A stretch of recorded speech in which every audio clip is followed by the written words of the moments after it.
बिस्मिल्लाहिर्रहमानिर्रहीम। इस चैप्टर में हम कुछ टॉपिक्स कवर कर चुके हैं जिनमें गैसेस की प्रॉपर्टीज़ और दो गैस लॉज यानी कि बॉयल्स लॉ और चार्ल्स लॉ शामिल हैं।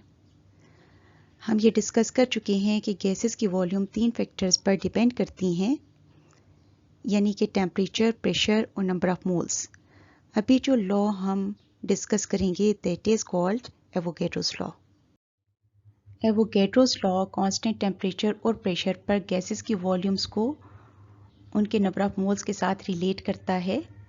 हम ये देख चुके हैं कि गैसेस की वॉल्यूम्स टेम्परेचर और प्रेशर पर डिपेंड करती हैं, लेकिन अगर हम टेम्परेचर और प्रेशर को कांस्टेंट ले लें तो उनकी वॉल्यूम्स उनमें मौजूद इंडिपेंडेंट यूनिट्स या पार्टिकल से डायरेक्टली प्रोपोर्शनल होंगी। इट मीन्स कि वॉल्यूम जितनी ज़्यादा होगी उसमें नंबर ऑफ पार्टिकल्स भी उतने ही ज़्यादा होंगे। ये पार्टिकल्स एटम्स, मॉलिक्यूल्स या दोनों हो सकते हैं। हम इस लॉ को इस तरह से बयान कर सकते हैं कि equal volumes of all gases at same temperature and pressure must contain the same number of molecules. Mathematically volume is directly proportional to number of moles provided temperature and pressure are kept constant। और जब हम proportionality sign को हटाएंगे then V is equal to Kn। Here n is the number of moles of a gas। अब हम ये देखते हैं कि what is the significance of Avogadro's law।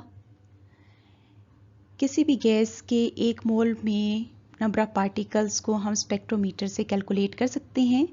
हम इसे एवोगैड्रोस नंबर कहते हैं और इसकी वैल्यू 6.022 एक्सपोनेंशियल 23 पर मोल है।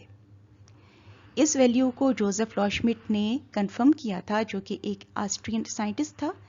ही has major contribution in physics, chemistry and crystal forms. अब यहाँ पर जो नेचर ऑफ पार्टिकल्स है वो गैस की नेचर पर डिपेंड करती है। अगर हमारे पास मोनोएटॉमिक गैसेस हैं तो 1 मोल ऑफ गैस है 6.022 exponential 23 atoms, while for diatomic और polyatomic gases 1 mole of gas है 6.022 एक्सपोनेंशियल 23 मॉलिक्यूल्स। हम यहाँ पर दो केसेस देखते हैं, एक है एटॉमिक हाइड्रोजन का जबकि दूसरा है मॉलिक्यूलर हाइड्रोजन का।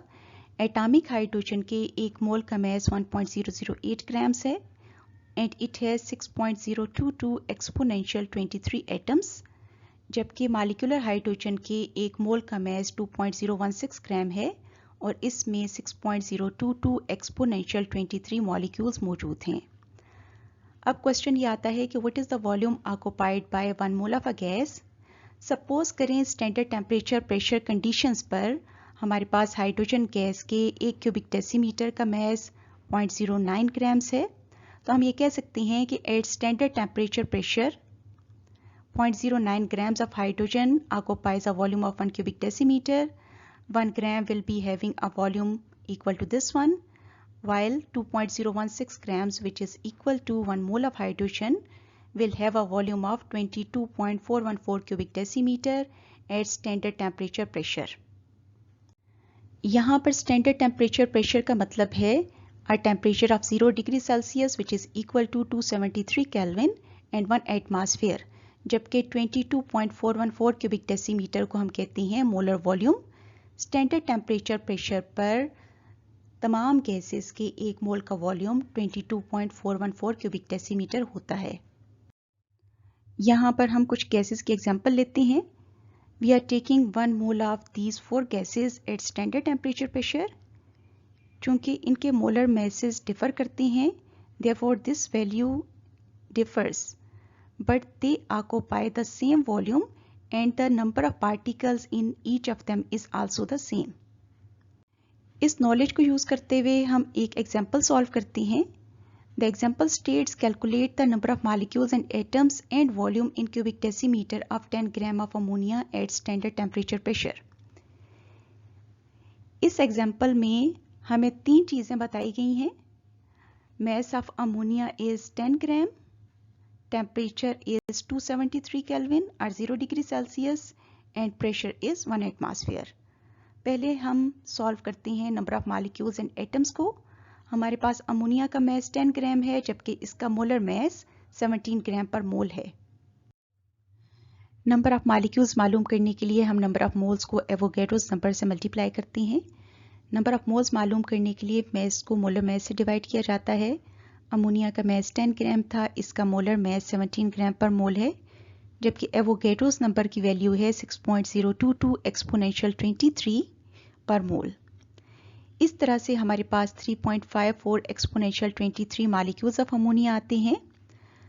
अगले स्टेप में हमें नंबर ऑफ एटम्स मालूम करने हैं। इस पर्पस के लिए हम नंबर ऑफ मॉलिक्यूल्स को उनकी एटॉमिसिटी से मल्टीप्लाई करते हैं। Atomicity refers to the number of atoms in one molecule of a compound. हम अमोनिया के फार्मूला से देख सकते हैं कि in total it has 4 atoms, 1 atom of nitrogen and 3 atoms of hydrogen. तो इस तरह से इसकी एटॉमिसिटी 4 हो जाएगी। जब हम इसे नंबर ऑफ मॉलिक्यूल से मल्टीप्लाई करते हैं तो हमारे पास अमोनिया के 10 ग्राम में एटम्स का नंबर आ जाता है, विच इज़ 14.16 एक्सपोनेंशियल 23 एटम्स। अगले स्टेप में हमें मालूम करना है volume in cubic decimetre of ammonia at standard temperature pressure. हम जानते हैं कि स्टैंडर्ड टेम्परेचर प्रेशर पर तमाम गैसेस के 1 मोल का वॉल्यूम होता है 22.414 cubic decimetre. This is the value of molar volume. Therefore, what will we do? We will multiply number of moles of ammonia by its molar volume, and it comes out to be 13.184 cubic decimeter.